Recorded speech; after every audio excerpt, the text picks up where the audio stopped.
প্রিয় হাজিরিন, খেয়াল করেন, সমাজের মুনাফিক চরিত্রের মানুষ যারা, এরা আল্লাহর ঘরে নামাজে জামাতে আসতে গাফিলাতি করে। কি করে? আল্লাহর কোরআন বলছে সূরাতুন নিসা 142 নম্বর আয়াত, ওয়া ইযা কামু ইলাস সালাতি কামু কুসালা। ওগো নবীজি, যখন আপনি তাদেরকে বলবেন, তাদেরকে যখন বলা হয় ওয়া ইযা কামু, তোমরা দাঁড়াও, ইলাস সালাতি, নামাজের জন্য, নামাজের দিকে, নামাজের জন্য যখন তাদেরকে ডাকা হয়, কামু কুসালা, আড়ামোড়া ভাঙতে ভাঙতে, অলসতা কাটাতে কাটাতে, তখন তাদের নামাজ ছুটে যায়। এরকম এক শ্রেণীর মানুষ আছে না নাই? ইউরাউনান নাস, ওরা লোক দেখানো নামাজ আদায় করে। কি দেখানো? ওরা মানুষ দেখানো ইবাদত বন্দেগী করে। এরপরে 6 নম্বরে মুনাফিক চরিত্রের মানুষদের আলামত হলো আল্লাহর কোরআন থেকে এরা আল্লাহর পথে বাধা প্রদান করবে। জোরে বলেন, কার পথে? কার পথে? আল্লাহর পথে যখন আপনি থাকবেন, সত্যের পথে, সঠিক পথে যখন থাকবেন, তখন এরা বাধা প্রদান করবে। ইত্তাখাযু আইমানাহুম জুন্নাতান ফাসাদ্দু আন সাবিলিল্লাহ।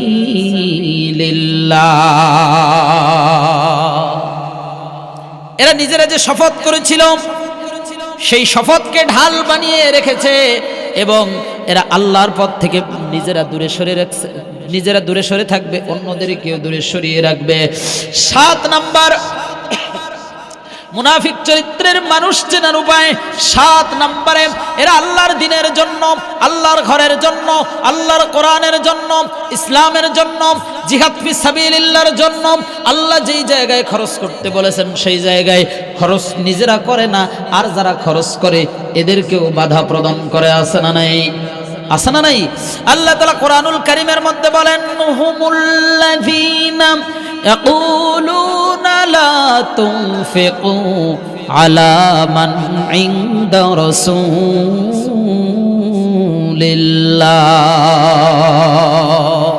আল্লাহ পাক রব্বুল আলামিন সূরাতুল মুনাফিকুনের 7 নম্বর আয়াতে জানায় দিচ্ছেন, ওগো নবীজি, এরা তো সেই সব লোক যারা বলে লা তুনফিকু আলা মান ইনদা রাসূলিল্লাহ। সাহাবায়ে কেরামদেরকে তারা ধরে ধরে বলতো, তুমি মুহাম্মাদের জন্য দান করো না, আল্লাহর পথে দান করো না, তোমার টাকা পয়সা তো সব নষ্ট হয়ে যাবে। ওগো নবীজি, ওদেরকে একটু জানায় দেন, ওয়ালিল্লাহি খাযাইনুস সামাওয়াতি ওয়াল আরদ।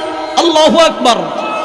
ওগো নবীজি, আপনি ওদেরকে জানায় দেন, এই আসমান আর জমিনের মধ্যে যত খাজানা রয়েছে, যত সম্পদ আছে, যত ধন ভাণ্ডার রয়েছে, যত খনিজ সম্পদ আছে, এই সব কিছুর খাজানা, সব সম্পদের মালিক হলেন, জোরে বলেন না কে? আল্লাহ। আপনি নিজে দান করতেছেন না, আপনি মনে করতেছেন আল্লাহর ঘরের ক্ষতি হয়ে যাচ্ছে, আপনি মনে করতেছেন মাদ্রাসার ক্ষতি হচ্ছে, আপনি মনে করতেছেন মাহফিলের ক্ষতি হচ্ছে, মাহফিল শেষ পর্যন্ত উঠবে না। আল্লাহ বলছেন, ওয়ালিল্লাহি খাযাইনুস সামাওয়াতি ওয়াল আরদ, আসমান আর জমিনের সব সম্পদের মালিক আমি আল্লাহ। বুকের বাম পাশে একটু ব্যথা অনুভব হবে, হাসপাতালে যাবেন, ডাক্তার বলবে স্ট্রোক হয়ে গেছে। আউযু বিল্লাহি মিনাশ শাইতানির রাজীম। বিসমিল্লাহির রহমানির রহিম। ওয়া ইযা ক্বিলা লাহুম আমিনু কামা আমানান নাস, ইলা আখিরিল আয়াত। তিলাওয়াত করেছি কুরআনুল কারীম, সূরাতুল বাকারা। কোন সূরা? সূরাতুল বাকারা কোরআনের সবচেয়ে বড় সূরা, সর্ববৃহৎ সূরা। এই সূরার 13, 14 এবং 15 নম্বর আয়াত শুরুতেই তেলাওয়াত করেছি। বিতাড়িত শয়তানের ওয়াসওয়াসা থেকে আল্লাহ তাআলার কাছে আশ্রয় চাহিতেছি। পরম করুণাময় আল্লাহ তাআলার নামে শুরু করছি। আল্লাহ তাআলা বলেন, ওয়া ইযা ক্বিলা লাহুম, আর যখন তাদেরকে বলা হয়, আমিনু, তোমরা ঈমান আনো, কামা আমানান নাস, যেমনিভাবে ঈমান এনেছে ওই মানুষেরা। শুরুতে একটি কথা বলে নেই, আমি কোনো দলের পক্ষে দলের দালালি করার জন্য এখানে আসিনি। এটা কোনো দলীয় সমাবেশও না। কি বলেন? যতক্ষণ থাকবো ততক্ষণ কোরআন হাদিসের আলোকে আলোচনা হবে ইনশাআল্লাহ। মুমিন যারা, মুসলিম যারা, যারা নিজেদেরকে ঈমানদার বলে দাবি করে, কোরআনের কথা তাদের অসন্তুষ্ট হওয়ার কোনো সুযোগ। আমার কথা কি বুঝতে পারছেন? আপনারা কেমন আলোচনা শুনতে অভ্যস্ত আমি জানি না, তবে আমি কোরআন টু কোরআন কথা বলতে অভ্যস্ত। থাকবেন তো ইনশাল্লাহ? আল্লাহ তাআলা তৌফিক দান করুন, বলেন আমিন। যখন তাদেরকে বলা হয় তোমরা ঈমান আনো, ওই মানুষেরা যেভাবে ঈমান এনেছে তাদের মতো করে, এতটুকুন অনুবাদে দুটি প্রশ্ন আমাদের মাঝে রয়ে গেছে। কয়টি? আমার সাথে কথা বলতে হবে। কয়টি? ঘুমন্ত মানুষের সাথে গল্প করে মজা আছে? আমি কি কোনো কবরস্থানে বসে আছি যে আসসালামু আলাইকুম ইয়া আহলাল কুবুর বলে চলে গেলাম, কবরবাসী উত্তর দিল, মাগার আমি শুনতে পেলাম না? বিষয়টা কি এমন? তেল ছাড়া যেমন গাড়ি চলে না, শ্রোতাদের আওয়াজ ছাড়া বক্তারাও ওয়াজ করতে কষ্ট হয়, ঠিক না? সুতরাং আমার সাথে একটু কথা বলবেন, ঠিক আছে তো ইনশাল্লাহ? দুটি প্রশ্ন রয়েছে, জোরে বলেন কয়টি? এক নম্বর প্রশ্ন, যখন তাদেরকে বলা হয়, এই তাদেরকে মানে আসলে কাদেরকে? এটা এক নম্বর প্রশ্ন। দুই নম্বর প্রশ্ন, ওই মানুষদের মতো আল্লাহ তাআলা ঈমান আনতে বলেছেন, ওই মানুষেরা আসলে কারা? প্রশ্ন আছে না নাই? একটু জোরে বলেন না, আছে না নাই?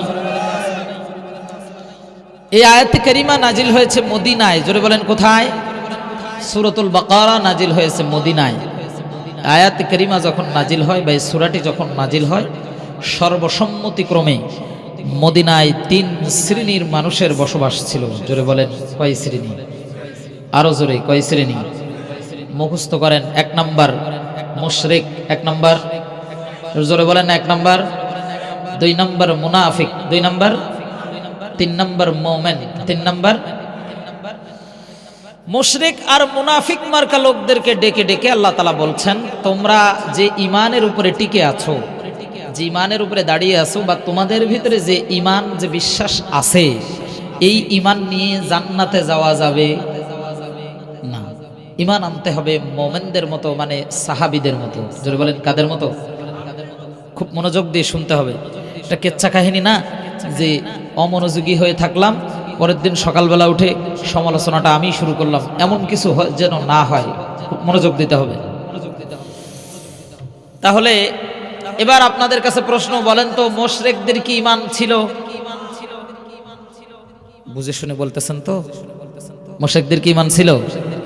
আপনারা বলছেন না, কিন্তু আল্লাহ তাআলা বলছেন মুশরিকদের ঈমান ছিল। শুধু ছিল না, আমাদের এখন অনেকেরই এমন ঈমান নেই যতটুকু মুশরিকদের ছিল। আমার বক্তব্য না, বক্তব্য আল্লাহ তাআলার। জোরে বলেন কার? কোরআন থেকে আমরা শুনছি, খেয়াল করেন। আল্লাহ রাব্বুল আলামিন বলেন, ওয়ালা ইন সাআলতাহুম মান খালাকাস সামাওয়াতি ওয়াল আরদা লা ইয়াকুলুন্নাল্লাহ।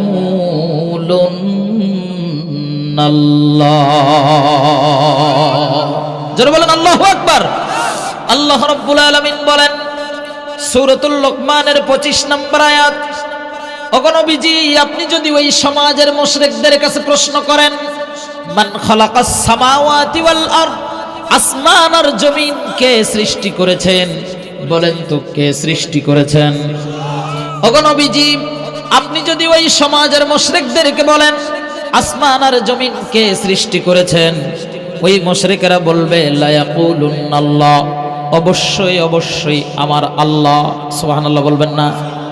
তার মানে বোঝা গেল মুশরিকদের এতটুকু ঈমান ছিল যে আল্লাহ রাব্বুল আলামিন আসমান আর জমিন সৃষ্টি করেছেন।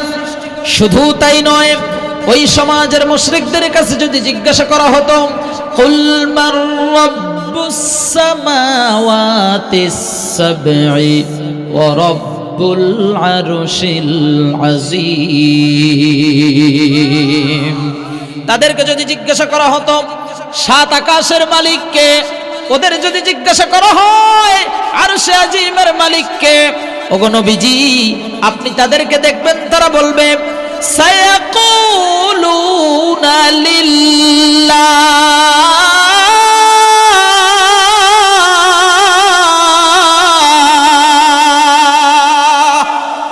ওদেরকে যদি জিজ্ঞাসা করেন 7 আকাশের মালিককে, যদি জিজ্ঞাসা করা হয় আরশে আজিমের মালিককে, ওগো নবীজি আপনি দেখবেন ওই সমাজের মুশরিকেরা বলবে সায়াকুলুনা লিল্লাহ, অবশ্যই অবশ্যই এই আকাশ আর আরশে আজিমের মালিক হলেন, জোরে বলেন না কে? আল্লাহ।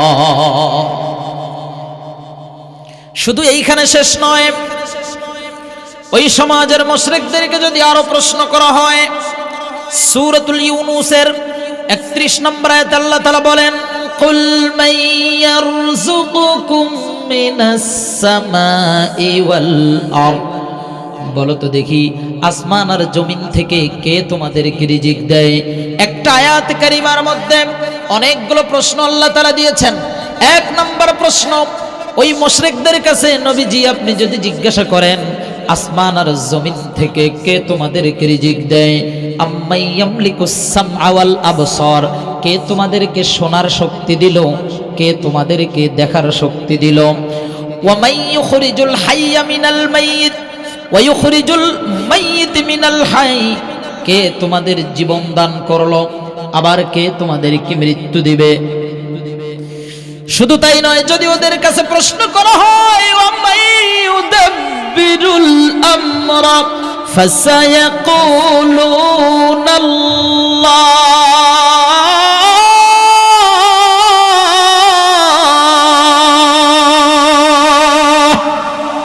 ওগো নবীজি আপনি যদি ওদের কাছে জিজ্ঞাসা করেন এই গোটা বিশ্ব চরাচরের মালিক কে, জোরে বলেন কে? গোটা বিশ্ব চরাচরের পরিচালক কে, জোরে বলেন কে?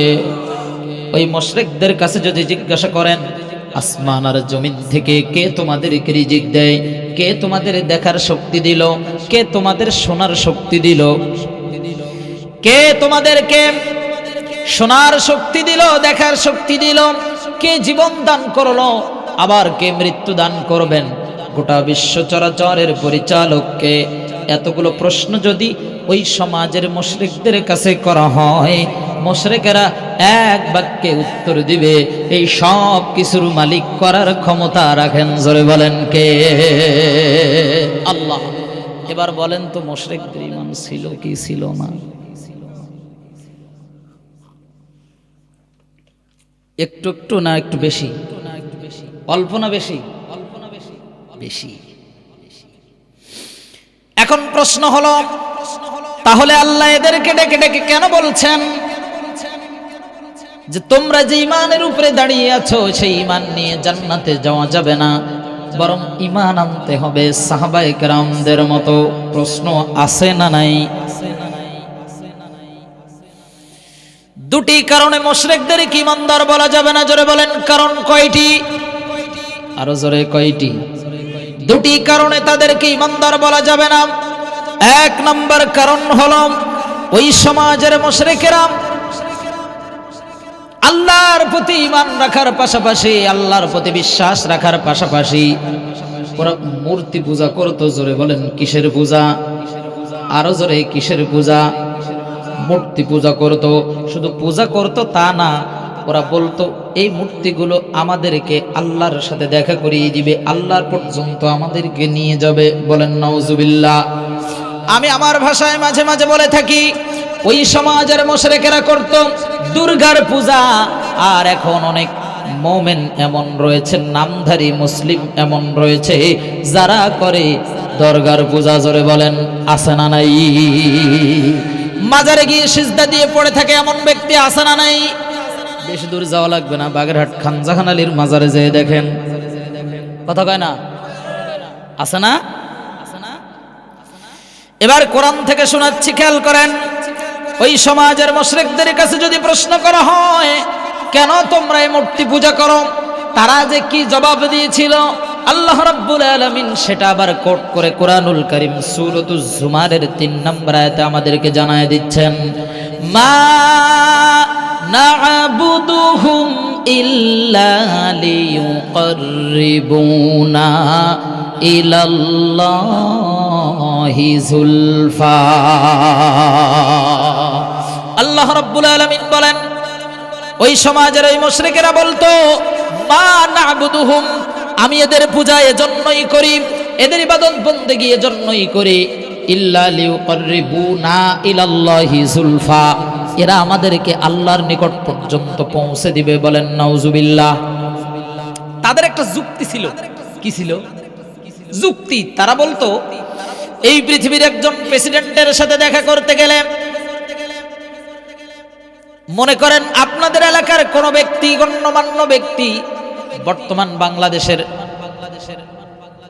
সবচেয়ে প্রধান দায়িত্বে যিনি আছেন তার নাম হলো ডক্টর মোহাম্মদ ইউনূস, এর সাথে যদি দেখা করতে চান বা আপনার কোনো লেখা, আপনার কোনো বক্তব্য যদি তার কাছ পর্যন্ত পৌঁছাতে চান, তাহলে সরাসরি আপনি নিজে গিয়ে তার হাতে দিতে পারবেন না। মাধ্যম আছে না নাই? কথা কয় না, আছে না নাই? মেম্বার, চেয়ারম্যান বা কোনো দলীয় লিডার বা প্রশাসনিক ক্ষমতায় যারা রয়েছে, প্রশাসনের দায়িত্বে যারা রয়েছে, তাদের মাধ্যম দিয়ে সহযোগিতা নিয়ে এরপরে আস্তে আস্তে আস্তে আস্তে ধাপে ধাপে তার কাছ পর্যন্ত পৌঁছাতে হবে। কথা বলেন ঠিক না বে ঠিক? ওই সমাজের মুশরিকেরা জবাব দিত, দুনিয়ার সাধারণ একজন প্রেসিডেন্টের সাথে দেখা করতে গেলে, তার কাছে আমার বক্তব্য পৌঁছাতে গেলে যদি এমন মাধ্যম লাগে, আল্লাহ তো সব প্রেসিডেন্টের প্রেসিডেন্ট, সব মহানের মহান, আল্লাহ তো সব ক্ষমতার ক্ষমতাবান, তাহলে আল্লাহর সাথে দেখা করতে গেলে, আল্লাহর কাছে পর্যন্ত পৌঁছাতে গেলে আমার দোয়া, আমার বক্তব্য, আমার কোনো চাওয়া পাওয়া আল্লাহর কাছে পৌঁছাতে গেলে মাধ্যম ছাড়া হবে না। ওই মাধ্যম হিসেবে তারা বানিয়ে নিয়েছিল মূর্তিগুলোকে। পড়েন নাউজুবিল্লাহ। এবার বলেন তো, আমরা ডাকলে কি আল্লাহ শুনবে না? কথা কয় না, শুনবে না? এবার আমরা বললাম, আল্লাহ আমরা যদি ডাকি তুমি কি সাড়া দিবা? যদি মনের ভিতরে এরকম কোন প্রশ্ন তৈরি হয়, আল্লাহ তাআলা জানায় দিচ্ছেন, ওয়াকালা রাব্বুকুম উদউনি আস্তাজিব লাকুম। আল্লাহ রাব্বুল আলামিন কুরআনুল কারীমের মধ্যে কত সুন্দর চমৎকার করে সূরাতুল মুমিনের 60 নম্বর আয়াতে জানায় দিচ্ছেন, আপনি আপনার বান্দাদেরকে, রব আপনি আপনার উম্মতদেরকে বলে দেন, ওয়াকালা রাব্বুকুম উদউনি আস্তাজিব লাকুম, তোমাদের রব বলছে তোমরা যদি শুধুমাত্র তোমাদের রবকে ডাকো, তোমাদের রব তোমাদের ডাকে সাড়া দেওয়ার জন্য তৈরি হয়ে আছে। পড়ি সুবহানাল্লাহ। এবার আমরা বললাম, আল্লাহ আমরা তো আপনাকে ডাকবো, আপনি আমাদের থেকে দূরে নাকি কাছে? আল্লাহ তাআলা সেটাও প্রশ্নের উত্তর আকারে জানায় দিচ্ছেন, ওয়া ইযা সাআলাকা ইবাদি আন্নী ফাইন্নী করিব। ওগো নবীজি, আপনার কাছে যদি প্রশ্ন করা হয় আমি আল্লাহ আমার সম্পর্কে, আপনি তাদেরকে জানায় দেন, ফাইন্নী করিব, আমি আমার বান্দার খুব কাছাকাছি রয়েছি। পড়ি সুবহানাল্লাহ। এবার আমরা যদি আবার জানতে চাই, ও আল্লাহ আপনি আমাদের কত কাছে আছেন? প্রশ্ন আছে না নাই? আল্লাহ তাআলা জানায় দিচ্ছেন, ওয়া নাহনু আকরাবু ইলাইহি মিন হাবলিল ওয়ারিদ।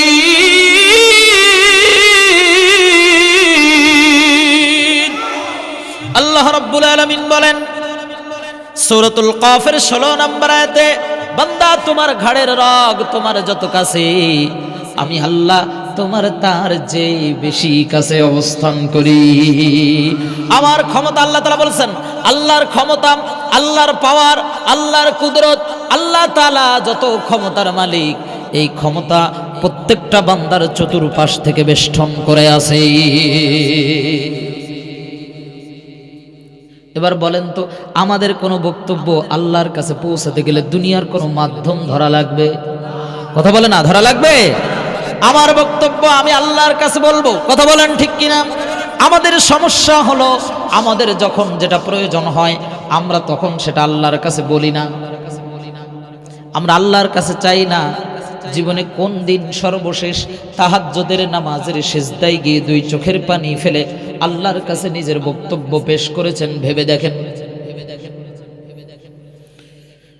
আমি আপনাদের কাছে জিজ্ঞাসা করব না, আপনার নিজের কাছে নিজের প্রশ্ন রেখে যাচ্ছি, ভেবে দেখেন কবে আল্লাহ তাআলার সামনে দুটি সিজদা দিয়ে গভীর রাত, চতুর্দিকে যখন অন্ধকার হয়ে গেছে, গাড়ির শব্দ বন্ধ হয়ে গেছে, নদীর কলতান বন্ধ হয়ে গেছে, পাখির কলকাকলি যখন থেমে গেছে, কোন দিন সবাই যখন ঘুমে নীরব, আমরা আল্লাহর সামনে দাঁড়িয়ে শীতের রাত, দীর্ঘ লম্বা রজনী, ঠিক না? 5:30, 5:20, 22-23 দিকে মাগরিবের নামাজের আজান হচ্ছে, আর ওখান থেকে নিয়ে 6টা প্রায় 30-32 দিকে ফজরের ওয়াক্ত শেষ হচ্ছে। এই যে দীর্ঘ লম্বা একটা সময়, হিসাব করে দেখেন এই 13 ঘন্টার অধিক সময় ধরে রাত হচ্ছে।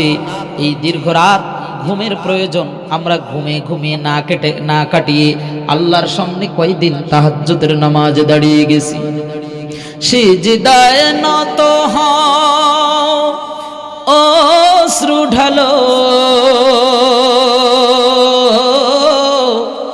আল্লাহর শরণে হৃদয় গড়ো,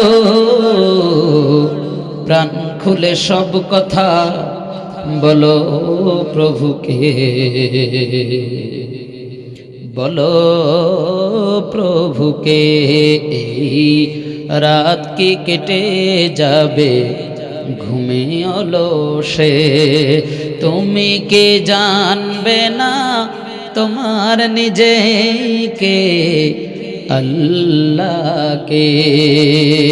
সম্মানিত হাজিরিন, আপনাদের সামনে কথা বলছিলাম মুশরিকদের দুটি কারণে তাদেরকে ঈমানদার বলা যাবে না। জোরে বলেন কারণ কয়টি? একটু জোরে বলেন না কয়টি? 1 নম্বর কারণ, আল্লাহর প্রতি ঈমান রাখার পাশাপাশি, আল্লাহর প্রতি বিশ্বাস রাখার পাশাপাশি ওরা মূর্তি পূজা করত, মূর্তির ইবাদত বন্দেগী করত। ওরা মূর্তিকে আল্লাহর কাছ পর্যন্ত পৌঁছানোর মাধ্যম হিসেবে গ্রহণ করে নিয়েছিল। 2 নম্বর কারণ হলো আল্লাহর জমিনে আল্লাহর কোরআন দিয়ে, আল্লাহর বিধান দিয়ে সমাজ চলুক, মক্কা চলুক, রাষ্ট্র চলুক, এই বিষয়টা তদানীন্তন সময়ের মুশরিকেরা চাইতো না। কথা বলেন ঠিক কিনা? এবার বলেন তো, আল্লাহ পাক রব্বুল আলামিন তার হাবিবকে দুনিয়াতে পাঠিয়েছেন, এর একটা উদ্দেশ্য আছে না নাই? একটু কথা বলেন না, আছে না নাই? আমাকে আপনারা দাওয়াত করে নিয়ে এসেছেন, এর একটা উদ্দেশ্য আছে না নাই? কি জন্য আনছেন? এই যে খাঁটি বাংলা ভাষায় বলেন ওয়াজ করার জন্য, ওয়াজ শোনার জন্য, ঠিক আছে না? এখন আমি আসার পরে নাস্তা পানি হয়েছে আলহামদুলিল্লাহ, রাতের খাওয়া দাওয়াও শেষ, চমৎকার খাওয়া দাওয়া, রান্নাও সুন্দর। আমি যদি খাওয়া দাওয়ার পরে বলতাম, ভাই রে আমার আগে হুজুর ওয়াজ করতেছিলেন, এলেমওয়ালা মানুষ, হুজুর আজকে চালাক, আমি আজকে একটু বিশ্রাম নেই, বুঝে থাকলে বলবেন আমার এখানে আসার মূল উদ্দেশ্য বা আপনাদের দাওয়াত দেওয়ার মূল উদ্দেশ্য কি পরিপূর্ণ হতো? এবার বলেন, আমি কি এখানে খাওয়ার জন্য এসেছি? যারা দাওয়াত দিছে, এই রায়হান ভাইয়ের সাথে কথা হয়েছিল, এই যে শিল্পী রমজান, ওর মাধ্যম দিয়ে যারা দাওয়াত দিছে এরা কিন্তু একবারও বলে নাই হুজুর আসেন অনেক ভালো ভালো খাবার খাওয়াবো। তার মানে মূল উদ্দেশ্যটা খাবার ছিল না, মূল উদ্দেশ্য ছিল ওয়াজ করা। এসে খেয়েছি, আসছি ওয়াজ করার জন্য, আর এসে খেয়েছি, এই দুটো কথার ভিতরে পার্থক্য আছে না নাই? আরে কথা কয় না, আছে না নাই? আছে না? সম্মানিত হাজিরিন, এবার ভালো করে মনোযোগ দেন, লক্ষ্য করেন। আল্লাহ রাব্বুল আলামিন তার হাবিবকে দুনিয়ার জমিনে টুপি কায়েম করার জন্য পাঠান নাই, পাঞ্জাবি প্রতিষ্ঠার জন্য পাঠান নাই, দাড়ি প্রতিষ্ঠার জন্য পাঠান নাই, পাগড়ি প্রতিষ্ঠার জন্য পাঠান নাই। ভুল বুঝবেন না, কালকে আবার যে বলবেন না হুজুর আসছিল সুন্নতের বিরুদ্ধে কথা বলে গেছে। আমার নবী দুনিয়াতে এসে টুপি পরেছেন, এটা রসুলের আদর্শ, এটা রসুলের সুন্নাহ, এটা আমাদের পড়তে হবে। নবী আমার দুনিয়াতে এসে পাঞ্জাবি পরেছেন, এটা আমাদের পড়তে হবে, সুন্নাত হিসেবে মেনে নিয়ে পড়তে হবে। নবী আমার দুনিয়াতে এসে পাগড়ি পরেছেন, এটা আমাদের পড়তে হবে। নবী দুনিয়াতে এসে দাড়ি রেখেছেন, শুধু তাই না, দাড়ির উপরে আবশ্যক করে দিয়েছেন এটা কাটা ছাটা ফাটা, এটা কেয়ারের রাস্তা তৈরি করা, কোদাল মারা, বেলেট মারা। মহিলাদের মতো মুখ পরিষ্কার পরিচ্ছন্ন করে একেবারে দাড়ি শেভ করে রাখার কোনো বিধান, বরং এটা আবশ্যক করে দিয়েছেন, এটা আমাদের রাখতে হবে। কিন্তু আল্লাহ রাব্বুল আলামিন তার হাবিবকে দুনিয়ার জমিনে পাঠিয়েছেন, তার একটা উদ্দেশ্য, জোরে বলেন আছে না নাই? কোরআন বলছে হুয়াল্লাযী আরসালা রাসূলাহু বিল হুদা ওয়া দীনিল হক লিইয়ুযহিরাহু আলাদ দীনি কুল্লিহি ওয়ালাউ কারিহাল মুশরিকুন।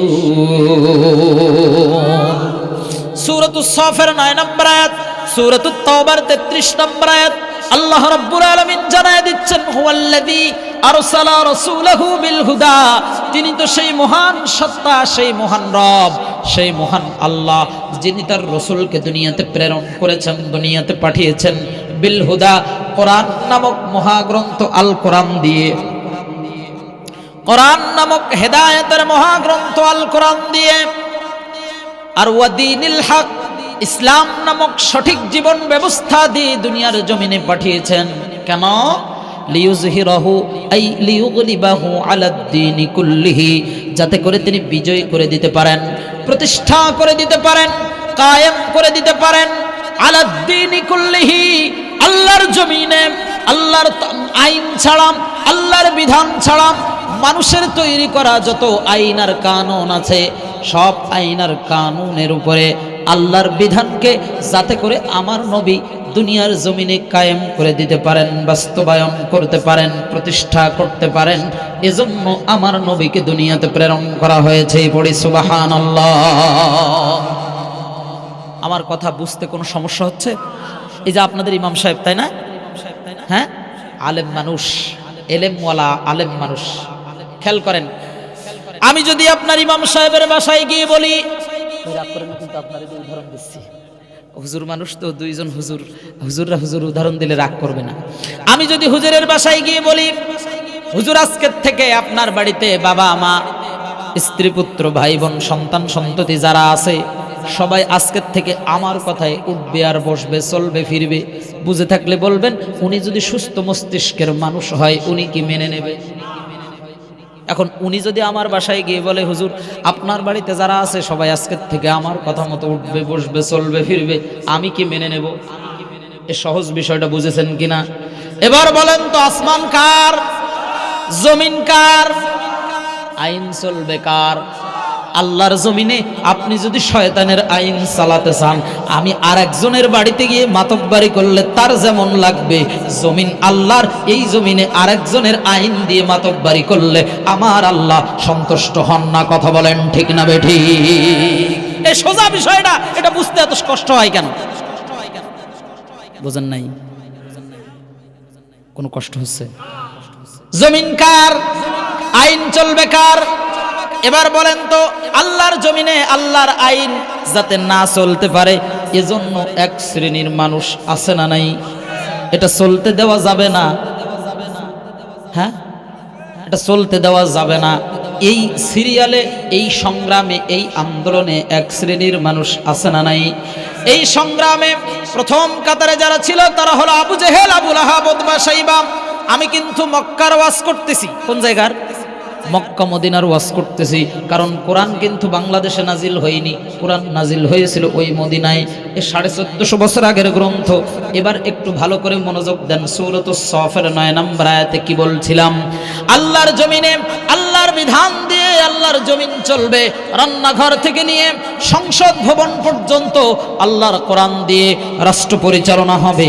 এটা যারা চায় না, এরকম মানুষ এক শ্রেণীর আমাদের সমাজের মধ্যে রয়েছে। আল্লাহ তাআলা তার কোরআনুল কারীমের মধ্যে বলেন, ওয়ালাউ কারিহাল মুশরিকুন।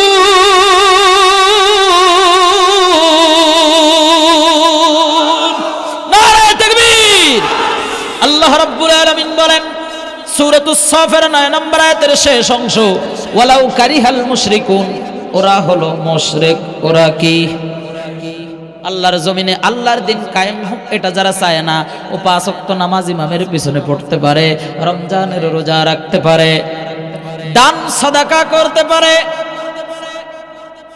কিন্তু অন্তরের মধ্যে খুব ভালো করে মনোযোগ দিবেন, অন্তরের ভিতরে যদি আল্লাহর দিন প্রতিষ্ঠার কোনো কামনা বাসনা কোনো স্বপ্ন না থাকে, আল্লাহর কোরআনের ভাষায় অপছন্দ করবে যারা, ওয়ালাউ কারিহাল মুশরিকুন, ওরা হলো মুশরিক। ওরা কি? এবার বলেন তো, মুশরিকদের ইমানদার বলা যাবে না কয়টি কারণে? কারণ কয়টি? 1 নম্বর কারণ ভুলে গেছেন? 1 নম্বর কারণ যারা মূর্তি পূজা করে, 1 নম্বর কারণ ওরা মূর্তি পূজা করতো, আর 2 নম্বর কারণ হলো আল্লাহর জমিন আল্লাহর আইন দিয়ে চলুক, এটা তারা চাইতো না। এই আয়াতে কারিমা যখন নাজিল হয় তখন বলছিলাম কয় শ্রেণীর মানুষের বসবাস? 1 নম্বর মুশরিক, 1 নম্বর মুশরিক, 2 নম্বর হলো মুনাফিক। 2 নম্বর কি? আচ্ছা, মুনাফিক কি আমাদের সমাজে আছে? কি বলে মুনাফিক কনে পাবেন? আছে নাকি? মুনাফিক এই শব্দটি এসেছে নাফকাতুন, মূল ধাতু থেকে। এর অর্থ হলো কপটতা, সুড়ঙ্গ। এর মূল অর্থ হলো সুড়ঙ্গ। জোরে বলেন কি? একটু জোরে বলেন না কি? সুড়ঙ্গ কারে বলে জানেন? যার এক পাশ দিয়ে প্রবেশ করে অন্য পাশ দিয়ে বের হওয়া যায় তারে বলে সুড়ঙ্গ, ঠিক না? মুনাফিক মার্কা লোক যারা হবে, এদের মুখ দিয়ে এক কথা হবে, এরা সামনাসামনি এক কথা বলে আর পিছনে যে আর এক কথা বলে। এদের মুখে এক কথা থাকে, অন্তরে ভিন্ন আইন ভিন্ন নিয়ম কানুন পদ্ধতি লালন করে যারা, মুনাফিক হলো তারা। আমরা সারা জীবন শুনেছি মুনাফিকের আলামত হলো 3টা, তাই না? হাদিসও আছে 3টা, আর এক হাদিসে আছে 4টা। আজকে আমি মুনাফিকের আলামত বলবো 16টা। কয়টা? কয়টা? শুধু সহ্য করতে পারলেই হয়। কোরআন থেকেই হবে, কোরআন থেকে হবে 8টা, হাদিস থেকে হবে 8টা। আমি আলোচনার শুরুতেই বলছিলাম কোরআন হাদিস দিয়ে আলোচনা হবে। আচ্ছা বলেন তো, আপনাদের মধ্যে এখানে যারা আছেন এদের সাথে আমার কি কোনো শত্রুতা আছে? আপনার পাকা ধানে আমি মই দিছি, ধানে বিষ দিছি, ঘেরে বিষ দিছি, হ্যাঁ, জমি জায়গা দখল করেছি, হ্যাঁ, মেয়ে বিয়ে নিয়ে কোনো ঝামেলা আছে? আপনার বিরুদ্ধে কথা বলার জন্য কি আমি আসছি? এজন্য কিন্তু আমার আনা হয় নাই, কোরআন হাদিস দিয়ে কথা বলার জন্যই আসছি। তাই হবে ইনশাআল্লাহ। সম্মানিত হাজিরিন, খেয়াল করেন, আল্লাহর কোরআন দিয়ে মুনাফিকদের 8টা আলামত বলবো। মুনাফিক মার্কা লোক চেনার 8টা রকম সিস্টেম বলবো শুধু আল্লাহর কোরআন থেকে। একটু ভালো করে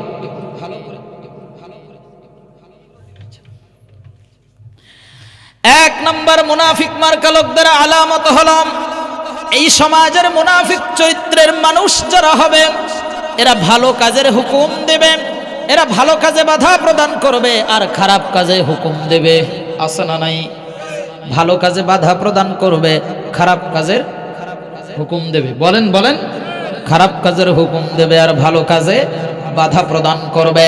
আল্লাহর কোরআন বলছে, আল মুনাফিকুনা ওয়াল মুনাফিকাতু বা'দুহুম মিন বা'দ ইয়া'মুরুনা বিল মুনকারি ওয়া ইয়ানহাউনা আনিল মা'রুফ। সূরাতুত তাওবা 67 নম্বর আয়াতে আল্লাহ রাব্বুল আলামিন বলেন, আল মুনাফিকুনা ওয়াল মুনাফিকাত, মুনাফিক পুরুষ এবং মুনাফিক নারী, বা'দুহুম মিন বা'দ, তারা একে অপরের দোসর, তারা একে অপরের বন্ধু। এবার আল্লাহ তাআলা বলছেন, ইয়া'মুরুনা বিল মুনকার, সমাজের যত নেককারজনক কাজ আছে, যত অশ্লীল কাজ আছে, যত খারাপ কাজ রয়েছে, যত গুনাহের কাজ রয়েছে, সব কিছুর প্রোটেকশন দেয়, সব কিছুর ট্যাকল দেয়, সব কিছুর পিছনে এই সমাজের মুনাফিক চরিত্রের মানুষদের হাত থাকে। কথা বলেন ঠিক না বেঠিক? আছে না নাই? গান বাজনা হচ্ছে, মসজিদের ডিস্টার্ব, মানুষের সমস্যা, এত কিছু হচ্ছে, অশ্লীল নাচ গান তৈরি হচ্ছে। এরপরেও যখন আপনি বাধা প্রদান করার জন্য যাবেন তখন বলবে, আমি অমুক জায়গার লোক, অমুক নেতার লোক, অমুক অমুক হলো আমারে আদেশ দিয়েছে। এবার আপনি যখন সেই নেতার কাছে যাবেন, সেই নেতা বলবে, তুই চালা, আমি আসছি। কথা কয় না? আছে না নাই? সমাজের ভিতরে এরকম খারাপ, এরকম অশ্লীল গুনাহের কাজের হুকুম দেয় যারা, গুনাহের কাজের অনুমতি দেয় যারা, সমাজে মুনাফিক চরিত্রের মানুষ হলো তারা। আল্লাহর কোরআন সূরাতুল তাওবা 67 নম্বর আয়াত। 2 নাম্বার মুনাফিক মার্কা লোক চেনার উপায় হলো এই সমাজের মানুষেরা যত ভালো মানুষ রয়েছে এই ভালো মানুষদের বিরুদ্ধে গুজব রটাবে, ইমানদারদের বিরুদ্ধে গুজব রটাবে হলো সমাজের মুনাফিক শ্রেণীর মানুষ। কথা বলেন ঠিক কিনা? আল্লাহ তাআলা বলেন লা ইল্লাম তানতাহিল মুনাফিকুনা ওয়াল্লাযীনা ফি কুলুবিহিম মারাদুন والمرجفون في المدينة জোরে বলেন আল্লাহু আকবার। আল্লাহ রাব্বুল আলামিন বলেন যদি মুনাফিক মার্কা লোকেরা এবং যাদের অন্তরের ভিতরে গলদ রয়েছে, যাদের অন্তরের ভিতরে কপটতা রয়েছে, যাদের অন্তরের ভিতরে বাঁকা রয়েছে, বক্রতা রয়েছে, এই লোকেরা যদি ইমানদারদের বিরুদ্ধে গুজব ছড়ানো বন্ধ না করে তাহলে স্বয়ং আল্লাহ তাআলা নিজেই তাদের বিরুদ্ধে অ্যাকশন নেবে। একটা ছোট্ট ইতিহাস না বললে বুঝতে কষ্ট হয়ে যাবে। আমার নবী রাহমাতুল লিল আলামিনের স্ত্রী আমাদের আম্মাজান আয়েশা সিদ্দিকা রাদিয়াল্লাহু তাআলা আনহা যুদ্ধের ময়দান থেকে ফেরার পথে প্রতিমধ্যে অনেক লম্বা ঘটনা, তার হার হারিয়ে গিয়েছিল। ওই হার খুঁজতে যে তিনি কাফেলার পিছনে পড়ে গিয়েছিলেন। কাফেলার পিছনে পড়ে যাওয়ার কারণে একজন সাহাবীর সহযোগিতায় আল্লাহর নবীর কাছ পর্যন্ত তাকে পৌঁছে দেওয়া হলো। এদিকে মুনাফিক মার্কা লোক যারা, মুনাফিক সর্দার আব্দুল্লাহ ইবনে উবাই ইবনে সুলুল এই সুযোগটা কাজে লাগিয়ে চতুর্দিকে প্রচার প্রসার করে বেরিয়েছে যে আম্মাজান আয়েশার সাথে নাকি একজন সাহাবীর অবৈধ সম্পর্ক আছে। পড়েন নাউজুবিল্লাহ। সমাজের ভিতরে যারা ভালো লোক, ইমানদার লোক, তাকওয়াবান মানুষ, আল্লাহওয়ালা মানুষ, আল্লাহ ভীরু মানুষ, এই সমাজের মানুষদের বিরুদ্ধে মিথ্যা কথাগুলো ছড়িয়ে দেওয়া, হামলা মামলা, জুলুম নির্যাতন নিপীড়ন এদের বিরুদ্ধে করবে যারা, সমাজের মুনাফিক চরিত্রের মানুষ হলো তারা। ও যদি কপাল ঘষতে ঘষতে কপালে দাগ ফেলিয়ে দেয়, এরপরেও ইমানদারদের বিরুদ্ধে গুজব রটায় যারা, এই সমাজের টাটকা মুনাফিক হলো তারা। কথা বলেন ঠিক কিনা? এরকম লোক তো আপনাদের এলাকায় নেই? আছে। 3 নাম্বার মুনাফিক চরিত্রের মানুষ চেনার উপায় আল্লাহর কোরআন থেকে বলছি, তারা কোরআনের হক কথাগুলো সহ্য করতে পারে না। কি সহ্য করতে পারে না? কোরআনের সঠিক কথা যখন বলা হবে তখন আমার এই সাতক্ষীরার ভাষায় বলতে গেলে বলবেন আপিস টিপিস করে, এপাশ ওপাশ করে, কি হচ্ছে, মানে মোটে ভালো লাগতেছে না, সহ্য করতে পারবে না। আমার কথা না, আল্লাহর কোরআন বলছে সূরাতুন নিসা 61 নম্বর আয়াত, ওয়া ইযা ক্বিলা লাহুম তাআলাউ ইলা মা আনজালাল্লাহু ওয়া ইলার রাসূলি রাআইতাল মুনাফিকিনা ইয়াসুদ্দুনা আনকা সুদুদা। জোরে বলেন আল্লাহু আকবার। আল্লাহ রাব্বুল আলামিন বলেন ওয়া ইযা ক্বিলা লাহুম তাআলাউ, আর যখন তাদেরকে বলা হয় তাআলাউ, তোমরা এদিকে আসো, কোন দিকে? ইলা মা আনজালাল্লাহু ওয়া ইলার রাসূল, আল্লাহর পক্ষ থেকে নাজিল করা কিতাব এবং তার রাসূলের দিকে আসো। ও নবীজি, তখন আপনি দেখবেন রাআইতাল মুনাফিকিন, মুনাফিক মার্কা লোকদেরকে তখন আপনি দেখবেন ইয়াসুদ্দুনা আনকা সুদুদা, ঘাড় ঘুরিয়ে নিয়ে ওরা চলে যাচ্ছে, ওরা কোরআনের সঠিক কথা সহ্য করতে পারে না। 4 নম্বর মুনাফিক চরিত্রের মানুষ চেনার উপায়,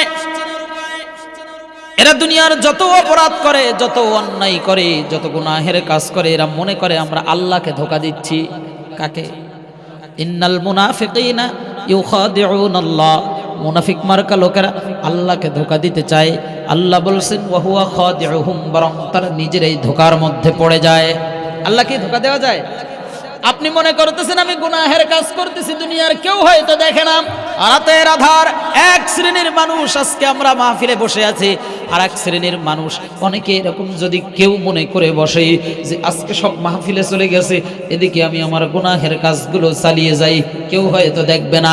টেবিলের তলা দিয়ে টাকা খেয়ে লক্ষ লক্ষ কোটি কোটি টাকা ঘুষ খেয়ে লোকের চাকরি দিচ্ছেন, আপনি মনে করতেছেন কেউ হয়তো দেখতেছে না।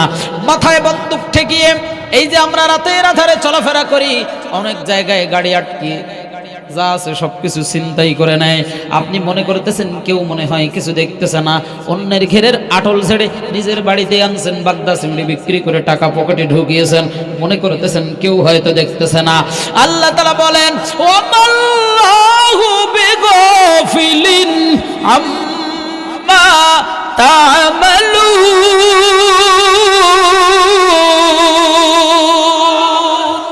আপনি মনে করতেছেন হয়তো কেউ দেখতেছে না।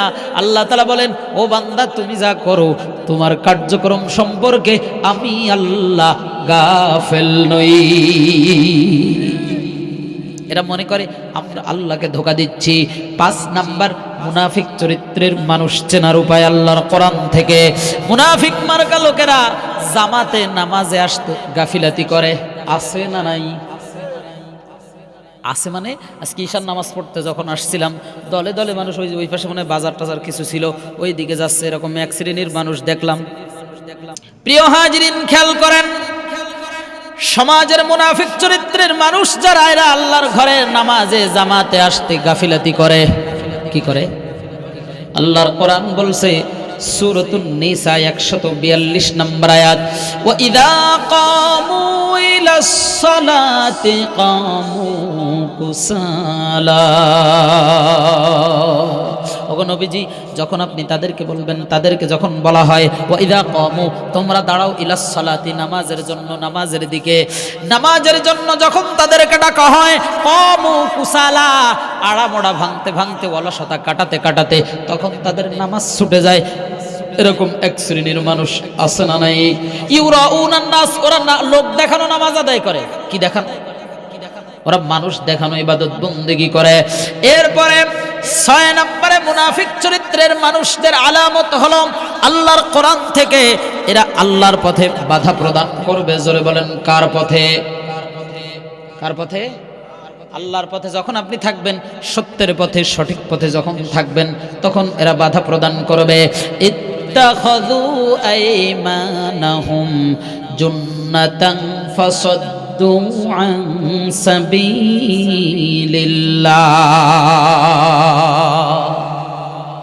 এরা নিজেরা যে শপথ করেছিল সেই শপথকে ঢাল বানিয়ে রেখেছে, এবং এরা আল্লাহর পথ থেকে নিজেরা দূরে সরে রাখছে, নিজেরা দূরে সরে থাকবে, অন্যদেরকেও দূরে সরিয়ে রাখবে। 7 নাম্বার মুনাফিক চরিত্রের মানুষ চেনার উপায়, 7 নম্বরে এরা আল্লাহর দ্বীনের জন্য, আল্লাহর ঘরের জন্য, আল্লাহর কোরআনের জন্য, ইসলামের জন্য, জিহাদ ফি সাবিলিল্লাহর জন্য আল্লাহ যেই জায়গায় খরচ করতে বলেছেন সেই জায়গায় খরচ নিজেরা করে না, আর যারা খরচ করে এদেরকেও বাধা প্রদান করে। আছে না নাই? আছে না নাই? আল্লাহ তাআলা কোরআনুল কারীমের মধ্যে বলেন, হুমুল্লাযীনা ইয়াকুলুনা লা তুনফিকু আলা মান ইনদা রাসূলিল্লাহ।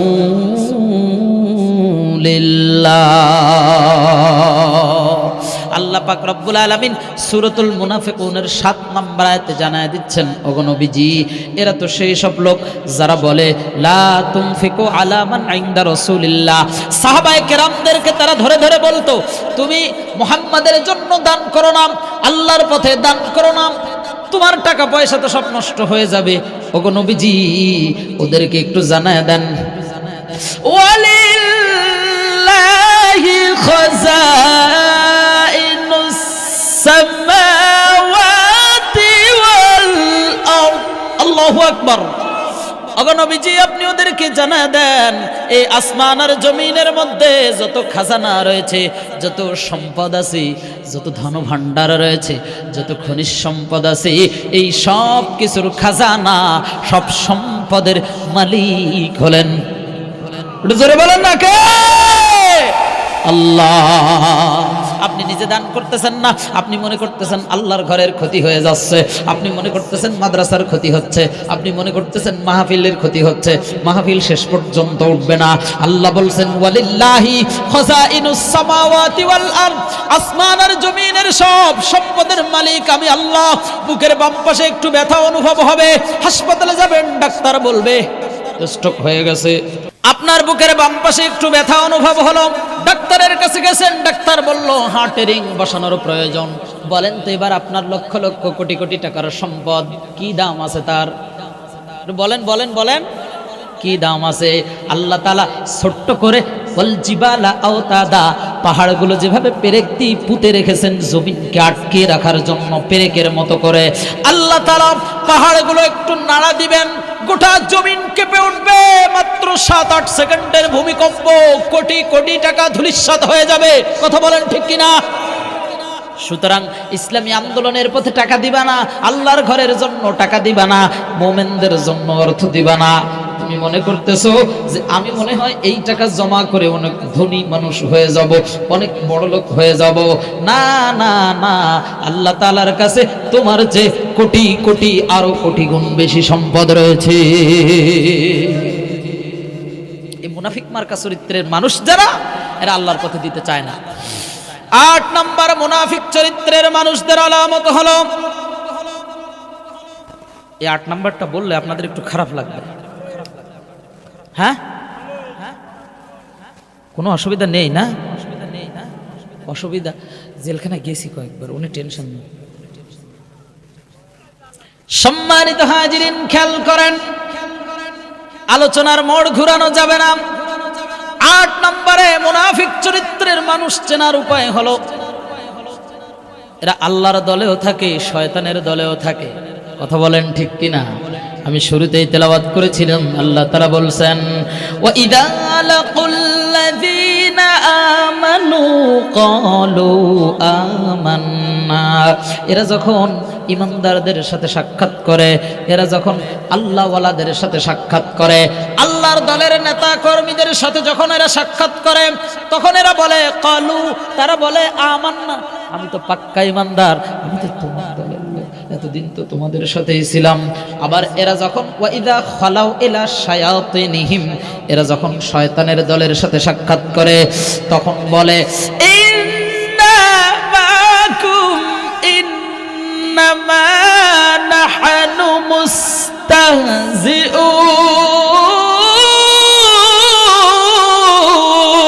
মুস্তাহজিউন। তখন এরা বলে আমরা তো আসলে তোমাদের দলের লোক, শয়তানের দলের লোক, ইমানদারদের সাথে একটু তামাশা করার জন্য গিয়েছিলাম। এমন লোক সমাজে আছে না নাই?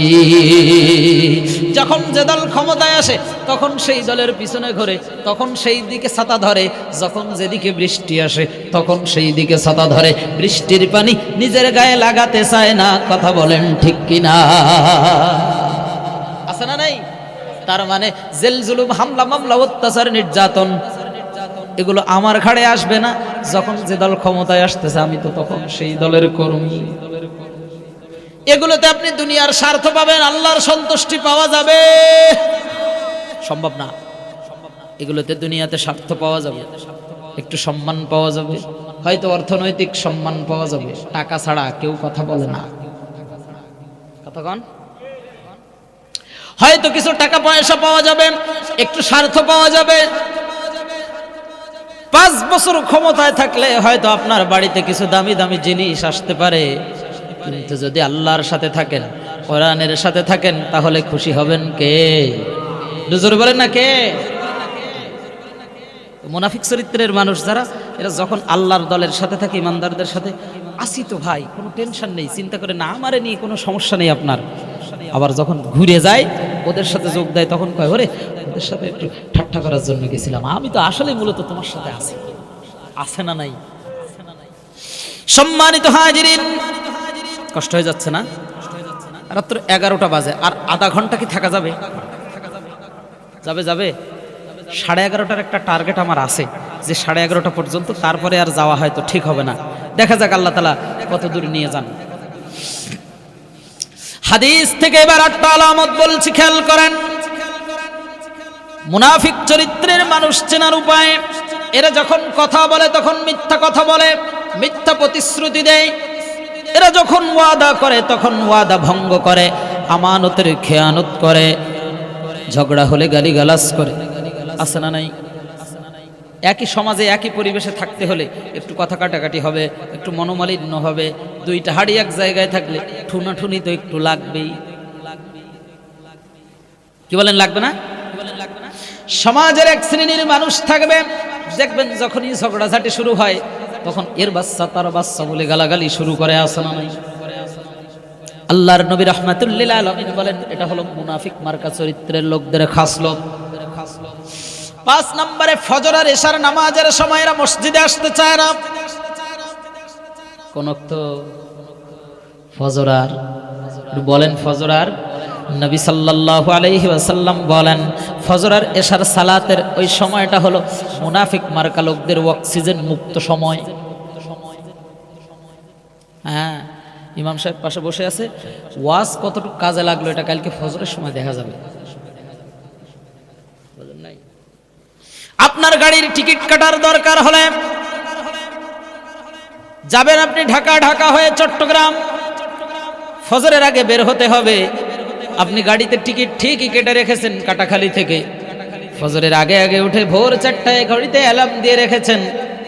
5টা 2 তাহাজ্জুদের ওয়াক্তের সময় শেষ হচ্ছে, সেহরির সময় শেষ হচ্ছে 5টা 2-তে।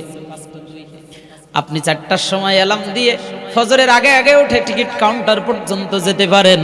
আমার আল্লাহ প্রতিদিন ডাক দেয়, এটা আপনার জীবনের প্রয়োজন আপনি মনে করেন না, এজন্য ঘড়িতে ফজরের অ্যালার্মটাও দেওয়া থাকে না।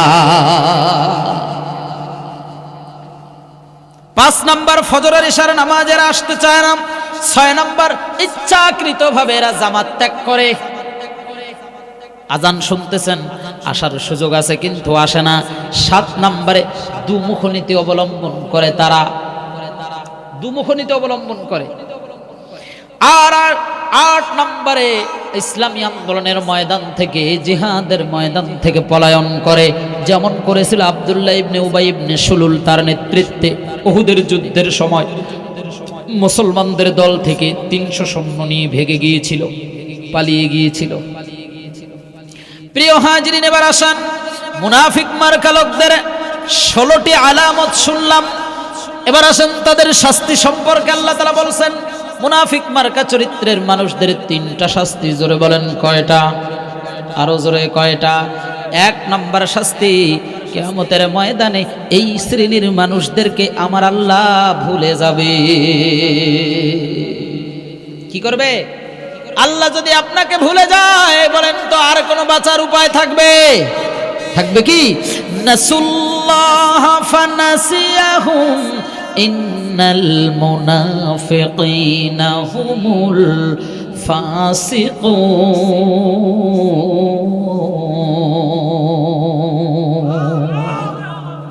আল্লাহ তাআলা বলেন মুনাফিক চরিত্রের মানুষদের যারা মুনাফিক মার্কা লোক হবে, মুনাফিক নারী এবং পুরুষদেরকে আল্লাহ তাআলা কিয়ামতের ময়দানে ভুলে যাবেন। 2 নম্বর শাস্তি, আল্লাহ তাআলা ওয়াদা করতেছেন আল্লাহ তাদেরকে জাহান্নামে দিবে। সূরাতুত তাওবা 68 নম্বর আয়াত, ওয়া'দাল্লাহুল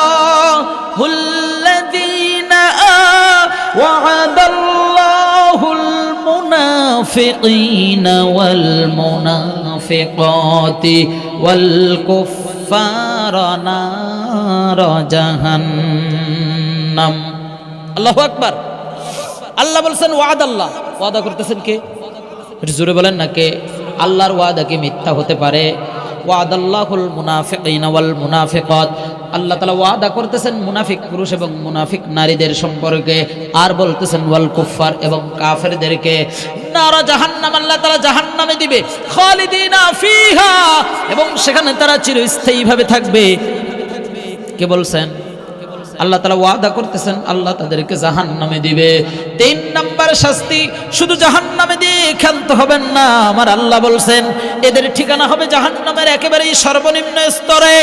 ইন্নাল মুনাফিকিনা ফিদ দারকিল আসফালি মিনান নার ওয়া লান তাজিদা লাহুম নাসীরা। নিশ্চয়ই মুনাফিকরা যাবে জাহান্নামের একেবারে সর্বনিম্ন স্তরে। সেখানে ওরা সুপারিশ করার জন্য কাউকে পাবে না, সাহায্যকারী হিসেবে কাউকে পাবে না, সহকারী হিসেবে কাউকে পাবে না, তাকে একটু হেল্প করবে এরকম কেউকে তারা ওই দিন পাবে না। কষ্ট হচ্ছে নাকি? মুনাফিক মার্কা লোকদের আলামত শুনলাম, এদের শাস্তি শুনলাম। এবার শুনুন মুনাফিক চরিত্রের মানুষদের সম্পর্কে আমার আল্লাহর সিদ্ধান্ত হলো তিনটা। জোরে বলেন কয়টা? এক নম্বর সিদ্ধান্ত, মুনাফিক চরিত্রের মানুষ যারা, এদের জানাজা পড়া যাবে না। এক নম্বর কি? ওই হুজুর এতক্ষণ যা বলছেন এখন যেটা বলছেন এটা মেনে নেব কিভাবে? আমরা তো এই শ্রেণীর মানুষদের জানাজা মাইকিং করে লোক ডেকে ডেকে পড়াই।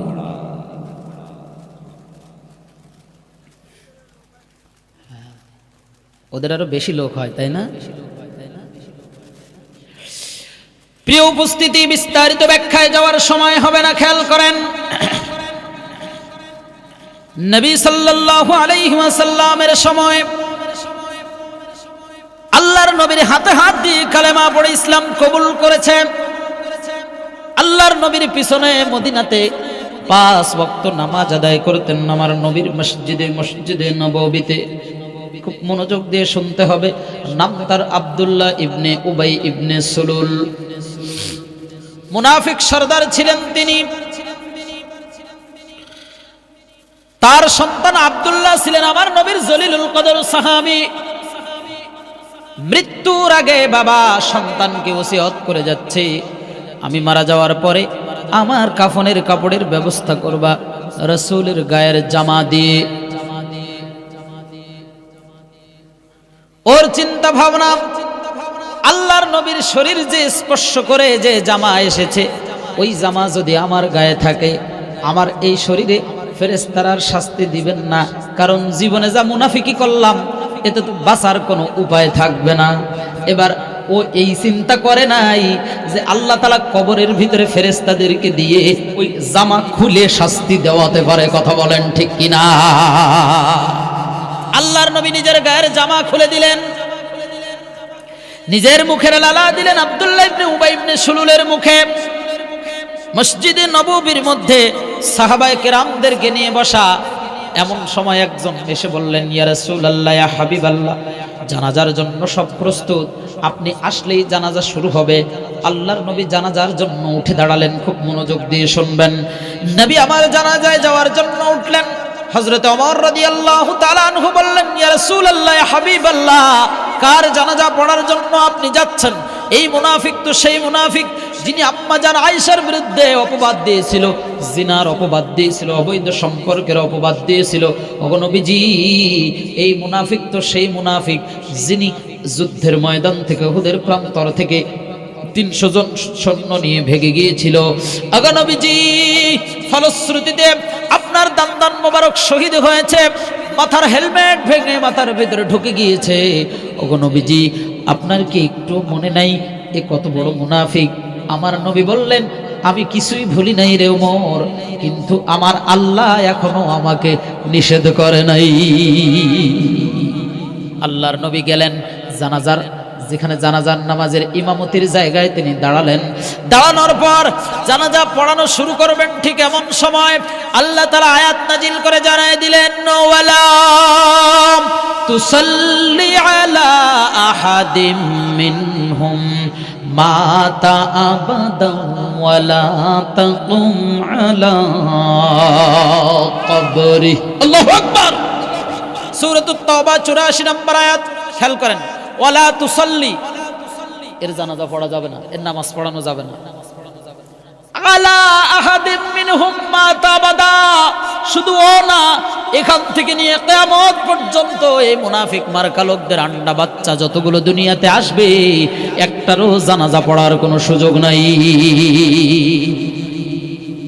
সিদ্ধান্ত কার?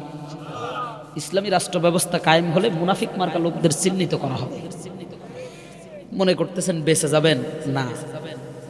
সেই ইসলামী সমাজের স্বপ্ন আমরা দেখি, সেটা 100 বছর পরে হলেও ইসলামী সমাজ ব্যবস্থা কায়েম হবেই হবে এই জমিনে।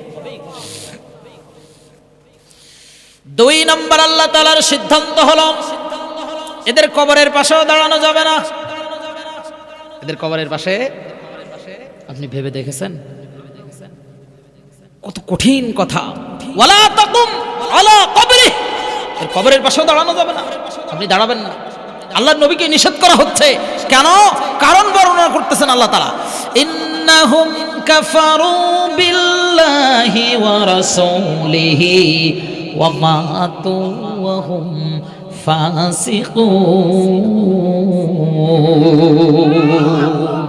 আল্লাহ তাআলা কারণ বর্ণনা করতেছেন, ইন্নাহুম কাফারু বিল্লাহি ওয়া রাসূলি, কারণ তারা আল্লাহ এবং তার রাসূলকে অস্বীকার করেছে এবং তাদের মৃত্যু হয়েছে ফাসিক অবস্থায়। ওয়া মাতু ওয়া হুম ফাসিকুন, ওরা ফাসিক হয়ে দুনিয়া থেকে বিদায় নিয়েছে। এজন্য আপনি তার জানাজা তো পড়াবেন না, শুধু তাই না আর কবরের পাশেও দাঁড়ানো যাবে না। 3 নাম্বার সিদ্ধান্ত, এর জন্য দোয়াও করা যাবে না। কি করা যাবে না? আল্লাহর নবী বললেন, আমি ওর জন্য দোয়া করব, একবার দুইবার না, যদি প্রয়োজন হয় 70 বার পর্যন্ত আমি তার জন্য দোয়া করব। দেখেন নবীরা কত দরদি, কেউ জাহান্নামে যাক এটা নবীরা চাইতেন না। আল্লাহ তাআলা জানায় দিলেন, ইস্তাগফির লাহুম আও লা তাস্তাগফির লাহুম ইন তাস্তাগফির লাহুম 70 মাররা। জোরে বলেন আল্লাহু আকবার। আল্লাহ পাক রব্বুল আলামিন জানায় দিলেন, ওগো নবীজি, ইন তাস্তাগফির ইস্তাগফির লাহুম, আপনি যদি তার জন্য দোয়া চান, আও লা তাস্তাগফির, আপনি দোয়া চান আর না চান, ইন তাস্তাগফির লাহুম, যদি দোয়া চান ও তার জন্য একবার দুইবার না 70 মাররা, 70 বার যদি আপনি তার জন্য দোয়া চান, আল্লাহ তাআলা আপনার দোয়া কবুল করবেন। কার দোয়া? নবীর দোয়া। কার দোয়া? নবীর দোয়া। মুনাফিকের পক্ষে নবীর দোয়া কবুল করবে না, এই ঘোষণাটা কে দিয়েছেন? একটু জোরে বলেন না, কে দিয়েছেন? আল্লাহ তাআলা শুধু তাই নয়, বলছেন ফালাইয়াগফির লাহুম যালিকা বিআন্নাহুম কাফারু বিল্লাহি ওয়া রাসূলিহি। কারণ বর্ণনা করতেছেন আল্লাহ তাআলা, কারণ এ আল্লাহ এবং তার রাসূলকে অস্বীকার করেছে। কত কঠিন কথা।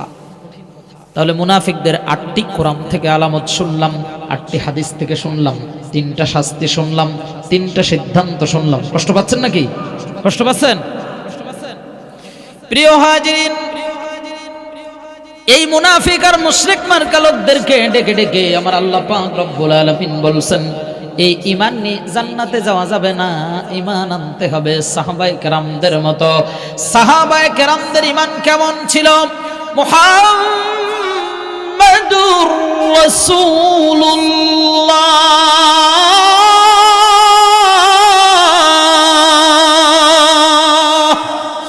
আল্লাহ রাব্বুল আলামিন বলেন সূরাতুল ফাতাহের 29 নম্বর আয়াত, শেষ আয়াত আল্লাহ তাআলা বলেন মুহাম্মাদুর রাসূলুল্লাহ, মুহাম্মদ সাল্লাল্লাহু আলাইহি ওয়াসাল্লাম হলেন আল্লাহ পাক রব্বুল আলামিনের রাসূল। ওয়াল্লাযীনা মাআহু আশিদ্দাউ আলাল কুফার, মাআহু তার সাথী যারা হবে তাদের কয়েকটি গুণ থাকা লাগবে। 1 নাম্বার আশিদ্দাউ আলাল কুফার, কাফেরদের সকল নীতি, সকল আইন, সকল কানুন, কুফারদের যা কিছু আছে সব কিছুর উপরে ইমানদারদের চরিত্র হবে কঠোর। জোরে বলেন কি? কঠোর। আজকে কঠোর হওয়া লাগবে, তাই কালকের থেকে যে বাড়িতে লাঠি সোটা সব এক জায়গায় করে সুন্দর সাইজ করে কাফের মার্কা লোক যারা সব গোষ্ঠী শুদ্ধ মেরে পাঠিয়ে ফেলতে হবে। কি বলেন? ঠিক তো? আপনার চরিত্র, আপনার ঈমানী শক্তি কাফেরদের চেয়ে কঠিন কোটি কোটি গুণে বেশি হবে। কথা বলেন ঠিক কিনা? আমরা তো আজকে সব কাফেরদের জন্য ডুবে আছি। সব ইমানদার নবীওয়ালা কাজ করতে আমাদের ভালো লাগে না, তার চেয়ে বেশি ভালো লাগে কাফের মুশরিকরা যা আমাদের সমাজে দিয়েছে সেইগুলো। তথ্য প্রযুক্তি আর মিডিয়ার মাধ্যমে একাধিক চ্যানেল দিয়ে দিয়েছে, আমরা শুধু ঘুরাই আর দেখি, ঘুরাই আর দেখি, এইটাতে সিনেমা দেখি, ওইটাতে নাটক দেখি, এইটাতে আরেকটা দেখি, ওইটাতে আরেকটা দেখি। আছে না নাই? জোরে বলেন আছে না নাই? সকাল থেকে নিয়ে সন্ধ্যা পর্যন্ত সিনেমা দেখার সময় হয়, সিরিয়াল দেখার সময় হয়, টেলিভিশন দেখার সময় হয়, আল্লাহর কোরআন পড়ার সময় হয় না। কথা বলেন ঠিক কিনা? এরকম লোক আছে না নেই? এরপরে তাদের গুণ হবে রহমাউ বাইনাহুম, ইমানদাররা পরস্পর পরস্পর রহম দিল হবে, ভালোবাসাপূর্ণ সম্পর্ক থাকবে ইমানদারদের মধ্যে, রহম দিল হবে তারা। আলহামদুলিল্লাহ, ইমানদারদের ভিতরে এখন রহম দিল সম্পর্ক তৈরি হয়ে গেছে। আল্লাহু আকবার। নিজেরা নিজেরা ইমানদারদের ভিতরে গন্ডগোল, ফাসাদ, মারামারি, কাটাকাটি, দলাদলি থাকবে না, ঐক্যবদ্ধ থাকবে ইমানদাররা। এটা সাহাবায়ে কেরামদের গুণ। তারাহুম রুকআন সুজ্জাদান ইয়াবতাগুনা ফাদলাম মিনাল্লাহি ওয়া রিদওয়ানা, তাদেরকে দেখা যাবে রুকুকারী, সিজদাকারী অবস্থায়, আর তাদের কপালের চিহ্নে নূর চমকাতে থাকবে, নামাজের নূর। সুবহানাল্লাহ বলবেন না? প্রিয় হাজিরিন, অনেক লম্বা সময় হয়ে যাচ্ছে, ছোট্ট একটা গল্প বলে আলোচনা শেষের দিকে নিয়ে যাব। থাকবেন তো? কষ্ট হচ্ছে নাকি? অল্প সময় 2-10 মিনিট থাকা যাবে না ইনশাআল্লাহ? আল্লাহ তাআলা কোরআনুল কারীমের মধ্যে ওয়াদা করতেছেন, আল্লাহ তাআলা মুমিনদেরকে ক্ষমতা দিবেন। জোরে বলেন, কি দিবেন? বলবেন হুজুর এখানে কেন আসলেন? কারণ সাহাবায়ে কেরামদের মতো ইমানদার যারা হবে, ইন্নী জাইলুম ফিল আরদি খলিফা, আল্লাহ তাআলা ওদেরকে খলিফা হিসেবে, প্রতিনিধি হিসেবে দুনিয়াতে পাঠিয়েছিলেন, খেলাফতের দায়িত্ব দিয়ে পাঠিয়েছিলেন। তাদেরকে আল্লাহ তাআলা বলছেন, সাহাবায়ে কেরামদের মতো ঈমান যারা আনবে, ওদের মধ্যে যদি 2টি গুণ থাকে, জোরে বলেন কয়টি? আরো জোরে, আরো জোরে, আরো জোরে, কয়টি? কয়টি? 2টি গুণ যদি তাদের মধ্যে থাকে, আমি তাদেরকে দুনিয়ার জমিনে নেতৃত্ব দিব, কর্তৃত্ব দিব, শাসন ক্ষমতা দিব। কয়টি গুণ? যেই অর্জন করতে পারবে আল্লাহ তাকেই ক্ষমতা দিবে। আল্লাহ রাব্বুল আলামিন কোরআনুল কারীম সূরাতুন নূরের 55 নম্বর আয়াতে বলেন, ওয়াদাল্লাহুল্লাযীনা আমানু ওয়া আমিলুস সালিহাতি লায়াস্তাখলিফান্নাকুম ফিল আরদ। আল্লাহ ওয়াদা করতেছেন, 1 নম্বরে ঈমান আনতে হবে, ঈমানের দাবি অনুযায়ী ঈমান আনতে হবে। 1 নম্বর কি? আচ্ছা, এটা উদাহরণ দিচ্ছি, খেয়াল করেন। আপনারা যারা বিয়ে করেছেন, বিয়ে করার সময় কবুল বলা লাগে কয়বার? বলেন বলেন, কয়বার? 3 বার। 3 বার কবুল বলার পর বিয়ে করে বউ নিয়ে আসছেন বাড়িতে। বউ বলল, চাল, ডাল, তেল, লবণ, তরি তরকারি যা লাগবে সব আনো। পরের দিন বলতেছে, আমার 3 পিস দরকার, জামা দরকার, লেপ দরকার, তোশক দরকার, খাট দরকার, ড্রেসিং টেবিল দরকার, শোকেস দরকার, ওয়ার্ড্রপ দরকার, এরকম যা দরকার সব নিয়ে আসো। ঠিক আছে না? আচ্ছা বলেন তো, এই যে মোবাইল লাগবে, আরেকজন কই দিয়েছে মোবাইল লাগবে, ডিশ লাইন লাগবে নাকি? এবার বলেন তো দেখি, আপনার বিয়ের শর্তের মধ্যে বা কাবিননামার শর্তের ভিতরে বা কাজী সাহেব যে কাগজে এটা লিখেছে, এই লেখালেখির এই শর্তগুলোর মধ্যে কোনো জায়গায় কি আছে যে বিয়ে করে বউ বাড়ি নিয়ে আসলে ওই বউয়ের ভরণ, ওই বউয়ের এই লিপস্টিক কিনে দেওয়া লাগবে, শোকেস কিনে দেওয়া লাগবে, আলু পটল তরি তরকারি কিনে দিতে হবে, এরকম কি কোনো জায়গায় লেখা আছে? এখন বিয়ে করার পরে আপনি বাড়িতে আনলেন, বউ যদি বলে আমি রান্না বান্না করতে পারবো না, আর স্বামী যদি বলে আমি বাজার ঘাট করতে পারবো না, বুঝে থাকলে বলবেন এই সংসার কি টিকবে? হ্যাঁ, টিকবে? শুধু তালাক হবে না, তালাকের উপরে তালাক, তার উপরে তালাক, বাইন তালাক, 3 তালাক, গোষ্ঠী শুদ্ধ, সব তালাক। কথা বলেন ঠিক কিনা? এবার আসেন, আমরা যখন ঈমান আনলাম, আমি তো জাস্ট উদাহরণ দেওয়ার জন্য বললাম, আমরা ঈমান আনলাম, বললাম আমানতু বিল্লাহি কামা হুয়া বিআসমাইহি ওয়া সিফাতিহি ওয়া ক্বাবিলতু জামিআ আহকামিহি ওয়া আরকানি। আমরা যখন বললাম ওয়া ক্বাবিলতু, আমি কবুল করলাম আল্লাহ তাআলার সব হুকুম এবং আহকাম, সুবহানাল্লাহ বলবেন না? আমরা যখন ঈমান আনলাম, ঈমানের দাবির মধ্যে কালেমার ভিতরে আপনি খুঁজে খুঁজে দেখবেন কোন জায়গায় কিন্তু লেখা নেই কালেমা ঈমান আনার পরে কোন জায়গায় ওই কালেমার ভিতরে লেখা নেই যে এই করতে হবে, ওই করতে হবে, ওই করতে হবে, ওই করতে হবে। কিন্তু আমরা যখন ঈমান আনলাম, ঈমান আনার পর আল্লাহর যত হুকুম, রাসূলের যত সুন্নাহ, যত আদর্শ, সবগুলো মানা আমাদের জন্য জরুরি হয়ে গেছে। কথা বলেন ঠিক কিনা? ওই বিয়ের শর্তের মতো ওরাও যখন কবুল বলল, একসাথে হলো, একজন নোয়াখালীর, একজন বরিশালের, একজন চট্টগ্রামের, আর একজন খুলনার, এরকম যখন এক জায়গায় হলো, তখন তাদের সংসার ধর্মের ভিতরে যা কিছু দরকার এই সব কিছু তাদের উপরে যেমন আবশ্যক হয়ে গেছে।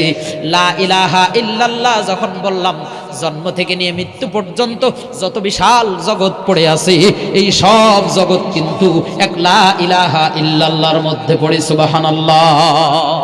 ঈমান আনতে হলে এরকম আনতে হবে।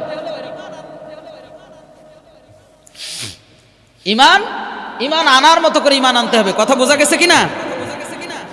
তাহলে আল্লাহ তাআলা খেলাফতি দিবেন, নেতৃত্ব দিবেন, কর্তৃত্ব দিবেন, জমিনের শাসনভার দিবেন। কয়টি কাজ করলে? কয়টি? সারা ওয়াজ যদি একটাও মনে না থাকে, তাহলে অন্তত এটা মনে রাখবেন। সূরাতুন নূর 55 নম্বর আয়াত। 1 নম্বর ঈমান আনতে হবে। কি আনতে হবে? 2 নম্বরে ওয়া আমিলুস সলিহাত, ঈমানের দাবি অনুযায়ী ভালো কাজ করতে হবে। ঈমানের দাবি অনুযায়ী, ঈমানের দাবিটা কি? ওই যে বললাম, আমি কবুল করলাম, এ কথা বলার পরে আল্লাহর যত হুকুম আছে, রাসূলের যত সুন্নাহ আছে, রাসূলের যত আদর্শ আছে, সব বাস্তবায়ন করার নাম হলো ঈমান। সুবহানাল্লাহ বলবেন না? এই দুটি কাজ যদি তোমরা করতে পারো, লা ইস্তাখলিফান্নাকুম ফিল আরদ, এই জমিনে আমি তোমাদেরকে খেলাফতি দিব। সুবহানাল্লাহ। শুধু তোমাদেরকে দেব তা না, তোমাদের আগেও যারা এসেছিল, কামাস্তাখলাফাল্লাযীনা মিন ক্বাবলিহিম, তোমাদের আগেও যারা এসেছিল, দাউদ আলাইহিস সালাম এসেছিল, সুলাইমান নবী এসেছিল, আমি তাদেরকে ক্ষমতা দিয়েছিলাম। মুসা এসেছিল, ফেরাউনকে ডুবিয়ে দিয়ে তাকে ক্ষমতা দিয়েছিলাম। ইব্রাহিম এসেছিল, নমরুদকে মেরে ফেলে তাকে ক্ষমতা দিয়েছিলাম। তোমাদেরকেও ঠিক সেইভাবে জালিম যারা, তাদেরকে ধূলিসাৎ করে নস্যাৎ করে দিয়ে ঈমানদারদেরকে আমি আল্লাহ ক্ষমতা দিব। পড়ি সুবহানাল্লাহ। কষ্ট হচ্ছে? এবার একটা গল্প করি। ইসলামী আদর্শের আলোকে যদি দেশ, রাষ্ট্র, সমাজ পরিচালিত হয়, তাহলে সেই সমাজের কর্তৃত্ব, নেতৃত্বে যারা থাকবে তারা কেমন হবে, কেমন শাসন ক্ষমতা চলবে, ছোট্ট করে একটা গল্প বলে, ইতিহাস বলে আলোচনা শেষের দিকে নিয়ে যাব, মোনাজাতের দিকে যাব। প্রিয় হাজিরিন, খেয়াল করবেন, রাসূল সাল্লাল্লাহু আলাইহি ওয়াসাল্লামের জলিলুল কদর সাহাবী সাঈদ ইবনে আমির আল জুমাহি রাদিয়াল্লাহু তাআলা আনহু, হযরত ওমর রাদিয়াল্লাহু তাআলা আনহু হিমসের গভর্নর করে তাকে পাঠিয়েছিলেন। হিমস নগরীর রাষ্ট্রপ্রধান করে, গভর্নর করে তাকে পাঠিয়েছিলেন। আমাদের দেশীয় ভাষায় যদি বলি, মনে করেন এক জায়গার একজন মন্ত্রী, হিমস নগরীর মন্ত্রিত্ব দিয়ে তাকে পাঠালেন, অথবা একজন এমপি। হযরত ওমর রাদিয়াল্লাহু তাআলা আনহু অনেক লম্বা পথ। কিছুদিন যেতে না যেতেই হিমস নগরী থেকে একদল লোক ওমরের কাছে আসলেন। এসে আমিরুল মুমিনিনের সাথে সাক্ষাৎ করার জন্য আসলেন। হযরত ওমর বললেন, তোমার এলাকার, তোমাদের হিমস নগরীর গরিবদের একটা তালিকা করো। কিসের তালিকা? গরিবদের একটা তালিকা করো। হযরত ওমর অর্ধেক দুনিয়ার প্রেসিডেন্ট। কতটুকু এরিয়ার? অর্ধেক পৃথিবী। যে অর্ধেক পৃথিবীর ওমরের রাষ্ট্রপ্রধানের এলাকা যেটা ছিল, সেই এলাকায় এখন বাঘা বাঘা 40টি রাষ্ট্র গড়ে উঠেছে। সুবহানাল্লাহ বলবেন না? ওমর রাদিয়াল্লাহু তাআলা আনহু বললেন, রাষ্ট্রীয় কোষাগার থেকে তোমাদের জন্য কিছু সম্পদ দেয়া হবে, গরিবদের তালিকা করো। তারা গরিবদের তালিকা করতে গিয়ে সর্বপ্রথম তালিকা করলেন, 1 নম্বরে নাম লিখলেন সাঈদ ইবনে আমির আল জুমাহি। আল্লাহু আকবার বলবেন না? তাদের গভর্নরের নাম লিখলেন 1 নম্বরে, যে আমাদের রাষ্ট্রের ভিতরে সবচেয়ে বেশি গরিব হলো আমার এই গভর্নর। সুবহানাল্লাহ। প্রিয় হাজিরিন, খেয়াল করেন, হযরত ওমর বললেন, আমি হিমস নগরী সফর করতে চাই। কি করতে চাই? হিমস নগরীতে গেলেন। সংক্ষেপে বলছি, জনগণ নিয়ে বসলেন। হিমস নগরীতে প্রচার প্রসার হয়ে গেল। মুসলমানদের আমিরুল মুমিনিন হযরত ওমর এসেছেন, সবাইকে ডেকেছেন, সবার সাথে কথা বলবেন। হযরত ওমর বসলেন, পাশের চেয়ারে বসালেন সাঈদ ইবনে আমির আল জুমাহি রাদিয়াল্লাহু তাআলা আনহুকে। জনগণের দিকে তাকিয়ে বললেন, বলুন আপনাদের গভর্নর সম্পর্কে আপনাদের কোনো অভিযোগ আছে কিনা? দেখেন কত চমৎকার ইতিহাস। আমাদের পূর্ব ইতিহাস কি বলে? আমরা তো ইতিহাস থেকে শিক্ষা নেই না, আমরা তো ইতিহাস ভুলে যাই। ওমরের বক্তব্য শোনার পর সামনের হাজার হাজার মানুষের ময়দান থেকে চার কর্নার থেকে চারজন দাঁড়ায় গেল, আমিরুল মুমিনিন আমাদের কিন্তু ব্যাপারটা যখন জনগণের সামনে প্রকাশ হয়ে যাচ্ছে, আমি বলতে বাধ্য হচ্ছি, তিনি বলেন আমার বাড়িতে কোনো কাজের লোক নাই, না থাকার কারণে সকালবেলা উঠে স্ত্রীর হাতের কাজ, সন্তানদের উঠানো, রেডি করা, সবকিছু করতে করতে আমার একটু লেট হয়ে যায়, এজন্য অফিসে আসতে একটু দেরি হয়। 2 নম্বর যে আছেন তার কাছে অভিযোগ দেওয়া হলো, তার কাছে জিজ্ঞেস করা হলো, বলেন আপনার অভিযোগ কি? তিনি অভিযোগ দিচ্ছেন আমাদের গভর্নর মাসে একদিন অফিসে আসেন না। কয়দিন? জিজ্ঞাসা করা হলো কেন আপনি অফিসে আসেন না? সাইদ ইবনে আমির আল জুমাহি বললেন আমার একটাই মাত্র পোশাক। কয়টি? আমি সপ্তাহে মাসে একদিন আমার বাড়ির বাজার করি, মাসিক বাজার করি, কারণ জনগণের প্রতিনিধি হিসেবে প্রতিদিন বাজার করা, মার্কেট করার সুযোগ তো আর আমার হয় না। একদিন মাসের বাজার করি, বাজার করে আসার পর ময়লা আবর্জনাযুক্ত পোশাকটা আমি ওই দিন ধুয়ে দেই, কোনো রকম একটা কাপড় দিয়ে সতরটা ঢেকে ওই কাপড় শুকানো পর্যন্ত অপেক্ষা করি। 3 নাম্বার অভিযোগ দিলেন তৃতীয় জন, যে আমাদের গভর্নর রাতের বেলায় যখন তার কাছে কোনো সমস্যা নিয়ে যাওয়া হয়, তিনি রাতের বেলা কারোর সাথে কোনো কথা বলেন না। ওমর বললেন কেন তুমি এমনটা করো? সাইদ ইবনে আমির রাদিয়াল্লাহু তাআলা আনহু তিনি এবার ডাক দিয়া বলেন আমিরুল মুমিনিন, আমি আমার জীবনটাকে 2 ভাগে ভাগ করে নিয়েছি। এক ভাগ হলো দিনের আলোতে জনগণের খেদমত করে কাটানো, আর রাতের আধার যখন হয় তখন আমি আমার আল্লাহর সাথে প্রেম ভালোবাসায় মগ্ন হয়ে যাই। আল্লাহু আকবার। চতুর্থ ব্যক্তির কাছে প্রশ্ন করা হলো, বলো তোমার অভিযোগ কি? তিনি বলছেন আমাদের গভর্নর হঠাৎ হঠাৎ বেহুশ হয়ে জমিনে পড়ে যায়, এর কারণটা কি? এবার সাইদ ইবনে আমির আল জুমাহি চোখের পানি অঝর ধারায় ছেড়ে দিলেন। তিনি কি জবাব দিবেন বুঝে আসতেছে না। তিনি ডাক দিয়ে বলেন আমিরুল মুমিনিন, যখন হযরতে খাব্বাব রাদিয়াল্লাহু তাআলা খুবাইব রাদিয়াল্লাহু তাআলা আনহুকে শুলে চড়ানো হয়েছিল ফাঁসির মঞ্চে, তাকে একটার পর একটা অঙ্গগুলো কেটে কেটে আলাদা করে দেওয়া হচ্ছিল, যখন তার কান কেটে আলাদা করে দেওয়া হচ্ছিল, যখন তার হাত কেটে আলাদা করে দেওয়া হচ্ছিল, আমি ছোট্ট মানুষ, শিশু মানুষ, তখন সেই জায়গায় উপস্থিত ছিলাম, সেই ময়দানে। আমি তখন ইসলাম কবুল করিনি। আমার ভয় হয় কিয়ামতের কঠিন ময়দান যখন কায়েম হয়ে যাবে, আল্লাহ পাক রব্বুল আলামিন যদি আমার কাছে জিজ্ঞাসা করেন ও সাইদ ইবনে আমির আল জুমাহি, বলো তো দেখি আমার প্রিয় ব্যক্তি, আমার প্রিয় বান্দা খুবাইবকে যখন ফাঁসির মঞ্চে ঝুলানো হচ্ছিল তখন তুমি সেই জায়গায় উপস্থিত ছিলে, খুবাইবের পক্ষে তোমার ভূমিকা কি ছিল? এই প্রশ্ন যদি কাল কিয়ামতের ময়দানে আল্লাহ পাক রব্বুল আলামিন করেন, কি জবাব দিব? কি জবাব দিব? এজন্য আমি বেহুশ হয়ে পড়ে যাই।